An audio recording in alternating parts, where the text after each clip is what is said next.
시편 63편 1절로 11절입니다. 하나님이여 주는 나의 하나님이시라. 내가 간절히 주를 찾되 물이 없어 마르고 황폐한 땅에서 내 영혼이 주를 갈망하며 내 육체가 주를 앙모하나이다. 내가 주의 권능과 영광을 보기 위하여 이와 같이 성소에서 바라보았나이다. 주의 인자하심이 생명보다 나음으로 내 입술이 주를 찬양할 것이라. 이러므로 나의 평생에 주를 송축하며 주의 이름으로 말미암아 나의 손을 돌리이다. 골수와 기름진 것을 먹음과 같이 나의 영혼이 만족할 것이라. 나의 입이 기쁜 입술로 주를 찬송하되 내가 나의 친상에서 주를 기억하며 새벽에 주의 말씀을 작은 소리로 움직일 때 하오리니. 주는 나의 도움이 되셨습니다. 내가 주의 날개 그늘에서 즐겁게 부르리이다. 나의 영혼이 주를 가까이 따르니 주의 오른손 나를 붙드시거니와. 나의 영혼을 찾아 멸하려 하는 그들은 땅 깊은 곳에 들어가며 칼의 세력에 넘쳐 수선하게 먹이가 되리이다. 다같이 왕은 하나님을 즐거워하리니 주께 맹세한 자마다 자랑할 것이나 거짓말하는 자의 입은 막히리로다. 아멘.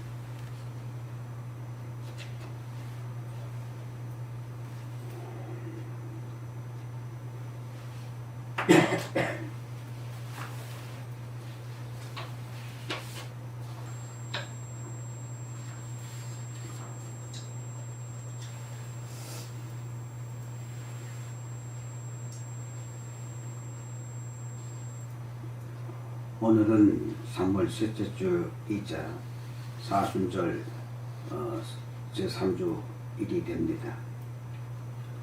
이제 곧 부활절을 맞이하는 우리들에게 삶의 기쁨과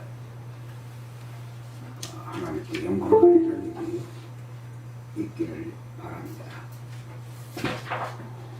오늘 본문 말씀 속에 1절에 보면 내가 간절히 주를 찾되 물이 없어 마르고 황폐한 땅에서 내 영혼이 주를 갈망하며 내 육체가 주를 앙모하나이다 라고 고백하고 있습니다. 물이 없고 마르고 황폐한 땅. 우리는 편안한 삶을 누릴 때 하나님을 찾는 것처럼 느끼지만 그러나 시편 기자의 고백을 보면 삶의 피폐해짐, 황폐함 이런 때에 하나님을 찾았고 오히려 편안하고 행복하고 가진 것이 있을 땐 하나님을 외면하는 그러한 모습들을 종종 보게 됩니다. 황폐한 땅에서 내 영혼이 주를 하며 앙모하는 자, 저들의 기도는 어떠했을까 라고 하는 생각을 함께 해보려고 합니다. 성서에 나타난 이스라엘 민족들의 모습도 중요하지만 우리나라의 황폐함을 느끼며 살아갔을 때 우리는 어떠한 자세를 취했었는가 라고 하는 것을 생각해 보려고 합니다. 먼저 백성들의 기도입니다. 1800년 이후 70년의 피폐해진 삶을 돌바구를 찾던 백성들은 1866년에 전국에서 밀란을 일으켰습니다. 민심은 천심이라고 하는 우리의 속담도 있습니다만 백성들의 뜻은 곧 하늘의 뜻이다 라고 하는 말씀이죠. 전국에서 일어난 이 밀란의 모습은 백성들이 못 살겠다라고 하는 겁니다. 못 살는 이러한 속에서 죽은 자에게도 이름을 붙여서 세금을 걷어가고 어린아이의 이름에 또 세금을 받아가는 탄관오리들의 그러한 모습들 속에서 전국에서 밀란이 일어날 정도의 전 국민들이 다 삶의 어려움이 있었다고 하는 겁니다. 저들이 민심이 천심이라고 했지만 하늘의 뜻이 그러하다고 해서 민심이 일으킨 그 밀란, 그것이 기도라고 보기는 어렵겠습니다만, 그럼에도 불구하고 출애굽기 2장 23절 이하에 보게 되면 여러 해 후에 애굽 왕은 죽었고 이스라엘 자손은 고된 노동으로 말미암아 탄식하며 부르짖으니 그 고된 노동으로 말미암아 부르짖는 소리가 하나님께 상달됐다라고 기록하고 있습니다. 밀란으로 일으킨 백성들의 그 부르짖음, 그것이 하나님의 귀에 상달이 됐을까요? 그것이 끝나자 철종은 승하했고 고종이 등극을 했고 고종이 들어서면서 전국은 안정되기 시작했습니다. 어린 왕으로 등극했던 고종의 입장에서 정말 이 나라는 왜 이렇게 어려워야 할까라고 하는 그러한 상황 속에서 하늘은 스스로 돕는 자를 돕는다는 우리의 옛말이 있듯이 60년의 세도 정치와 10년의 외세 침략으로 핍해진 백성들의 삶을 위해 국가의 개방과 개화 정책을 펼쳐나갔습니다. 국가의 보국강병을 위해 일본, 중국, 미국에서 새로운 국가 모델을 찾았고 결국 부국강병의 길을 찾아 나서다 미국의 보병사들단을 보내면서 기독교를 만났고 복음을 만났던 일을 보게 됩니다. 그래서 그 결과 이 조선은 개화를 이루었고 결국에는 해방이 됐고 광복이 됐고 또 대한민국 정부가 수립됐다고 한다면 이는 그 노력은 그 애씀은 국왕의 기도라고 고백하지 않을 수 없습니다. 보병사절단으로만 파견함으로 말미암아 미국 선교사들이 이 땅에 들어오게 됐을 때 선교사들도 기도했습니다. 아펜젤라가 기도합니다. 우리는 부활절 이곳에 도착했습니다. 오늘 죽음의 철장을 산산히 깨뜨리고 부활하신 주께서 이 나라 백성들을 얽으면 결박을 끊으시고 하나님의 자녀가 누리는 빛과 자유를 허락해 주시옵소서라고 했습니다. 여기서 이 나라 백성들을 얽으면 결박이라고 하는 이것은 개화와 독립을 의미하고 있습니다. 원노우드 선교사도 기도합니다. 조선의 마음이 보이질 않습니다. 그러나 주님 순종하겠습니다. 겸손하게 순종할 때 주께서 일을 시작하시고 그 하시는 일을 우리들의 영적인 눈이 볼 수 있는 날이 있는 줄 믿습니다. 믿음은 바라는 것들의 실상이요 보지 못하는 것들의 증거라고 하신 말씀을 따라 조선의 믿음의 앞날을 볼 수 있게 될 것을 믿습니다. 라고 그는 그렇게 기도했습니다. 이 땅에 선교사들이 들어와서 조선의 개화를 위해서 첫발을 내디딘 저들의 삶의 시작은 기도로 시작됐다고 하는 겁니다. 그들로 인해서 배움을 받았던 조선인들은 정녕 이 땅의 자유와 독립을 위해서 뜻을 같이하고 한자리에 모였습니다. 그들이 곧 민족대표 33인입니다. 기독교 목사 장로 16명, 선도교 교주 장로 15명, 불교 승려 2명. 이들이 모여서 정말 이 땅의 국민들의 백성들을 행복한 삶을 추구하기 위해서 그들이 모여 고백하기를 우리는 이에 우리 조선이 독립한 나라임과 조선 사람이 자주적인 민족임을 선언한다. 이로써 세계 모든 나라에 알려 인류 평등의 큰 뜻을 밝히며 이로써 자손만대에 알려 민족 자존의 정당한 권리를 영원히 누리게 하겠노라고 그렇게 다짐하며 그렇게 기도를 했습니다. 그 종교인들은 자기의 목숨을 탓하지 아니하고 교리와 이념을 뛰어넘어서 민족의 행복과 자유와 그 평등을 위해서 한자리 모이며 저들은 그렇게 기도했던 것입니다. 임시정부 헌장을 보게 되면 조세양 씨가 만들어 놓은 그 헌장 속에 이렇게 고백하고 있습니다. 신일 일치로 중에 해병하여 한성에 기이한 지 36일에 평화적 독립을 하나님과 백성의 뜻이 하나가 돼서 이 나라의 평화적 독립을 위해 세워진 정부라고 하는 그러한 고백입니다. 선서문에 나온 아래 문장 속에서 신의 국의 건설의 귀한 기초가 됐다라고 그렇게 고백하고 있습니다. 다시 말해 대한민국은 하나님 나라가 건설의 귀한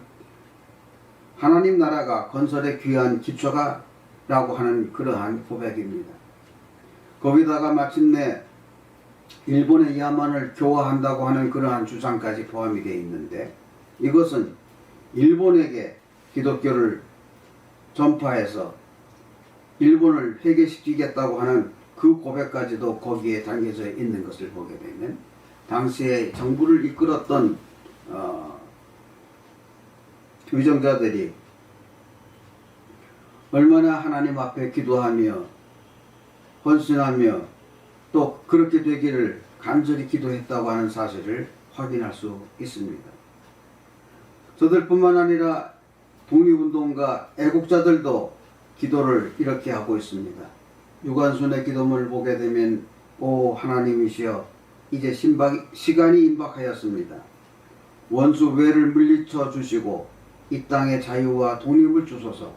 내일 거사할 각 대표들에게 더욱 용기와 힘을 주시고 이로 말미암아 이 민족은 행복한 땅이 되게 하소서. 주여 같이 하시고 이 소녀에게 용기와 힘을 주시옵소서 라고 그는 그렇게 기도를 했습니다. 이런 기도의 연속으로 인해서 조선은 해방이 됐고 광복이 됐으며 또 국회를 조직을 하고 대한민국 정부가 수립되어 가는 그 과정 속에 처음 국회가 열리던 날 1948년 5월 30일 월요일 오전 10시에 이승만은 단상에서 그의 첫 마디가 우리 하나님께 기도합시다 라고 말을 하고 있습니다. 그리고 대한민국 독립민주국 제1차 회의를 여기서 열게 된 것은 우리가 하나님께 감사해야 한다고 얘기를 하고 있으며 그는 의원이자 목사인 이윤영 목사에게 기도를 부탁을 했습니다. 국회의원인 이윤영 목사가 이렇게 기도합니다. 남북이 둘러 갈라진 이 민족이 고통과 수치를 심원해 주시고 우리 동포가 손을 같이 잡고 노래 부르는 날이 속히 오기를 기도합니다 라고 했으며 역사의 첫걸음을 걷는 오늘의 우리의 환희와 민족적 기쁨을 하나님께 영광과 감사를 올린다고 그는 그렇게 기도를 했습니다. 이러한 상황이 1948년 5월 30일 재헌국회 제1차 회의록에 이렇게 기록이 되어 있습니다. 임시의장 이승만 박사가 의장석에 등단하여 전 국회의원들에게 먼저 하나님께 기도하자고 제의하고 이윤영 의원이 기도를 했다라고 하는 것이 국회 회의록에 담겨져 있는 기록입니다. 이승만이가 대통령이 돼서 정부를 수립하고 그는 그 이후에 대통령직을 수행하면서 이렇게 기도합니다. 하나님, 총이 없는 우리 아이들을 보살펴 주옵소서. 하나님은 정의의 편에 서신다며 자유와 정의를 위해 피를 흘리는 이 땅의 젊은이와 우방군을 하나님의 은혜로 보살펴 주옵소서라고 그는 그렇게 기도했다고 그의 부인인 프란체스카 여사의 비망록에 기록이 되어 있습니다. 이런 것을 보게 되면 1800년 이후 이 조선은 또 대한민국은 백성과 왕과 또 정치인들이나 거기에 나라를 사랑하며 독립을 위해서 헌신했던 그 모두가 다 하나님 앞에 기도하면서 이 나라를 건설했다고 하는 사실을 확인할 수 있습니다. 오늘날 우리들의 삶 속에서 대통령이 선출이 됐지만 어설픈 상황을 맞이하게 되고 또 그러한 여러 가지 여건들이 사람이 대통령을 선출한다고 하지만 그러나 임의로 대통령을 만들 수 없는 것을 본다면 하나님께서 그를 세워주셨다라고 얘기하지만 그러나 잘못 통치하는 그 모든 것까지 하나님께서 허락하신 것은 아니라고 볼 수 있습니다. 그것은 반대로 우리들에게 경고의 메시지고 또 나라의 황폐해져가는 이러한 상황 속에서 하나님께 기도하라고 하는 그러한 하나님의 요구이기도 합니다. 지나간 수백 년 동안 이처럼 백성으로부터 시작해서 왕에 이르기까지 거기에 속한 모든 이들이 여기저기서 기도하며 그렇게 대한민국을 건설하기에 힘썼던 것처럼 오늘의 상황 속에서 우리들의 삶이 피폐해진다, 어렵다 이런 것을 탓하기 이전에 우리는 나라를 위해서 기도를 해야 하고 백성들의, 국민들의 행복한 삶을 추구하기 위해서 우리는 기도해야 한다고 하는 메시지를 여기서 찾아볼 수 있습니다. 통치하는 상황뿐만 아니라 코로나19 속에서도 여러 가지 상황에 불편함을 우리는 느낄 수밖에 없고 경제적인 사정이나 여러 가지 활동하는 면에 제한을 받는 일들이 많이 있습니다. 이런 것들 속에서 우리가 바른 생활을 하기 위해서는 하나님께 기도하며 민족을 위해 기도하며 나라의 행복을 위해 국민들의 행복을 위해 더 구체적으로 얘기한다면 나 자신의 행복을 위해 우리는 기도하며 살아가야 할 그러한 책임이 있음을 우리는 기억해야 할 것입니다. 더 나아가 이은영 목사가 첫 국회에서 기도했듯이 남북에 둘러 갈려진 이민족의 고통과 수치 이것을 기억해 달라고 그는 기도했습니다. 그 기도의 응답이 아직도 해결되지 아니했음을 보게 됩니다. 남북이 대치하고 있고 또 아무리 좋은 것을 가져다 준다 한들 북한은 전 세계를 위협하고 있는 그러한 상황을 종종 보게 됩니다.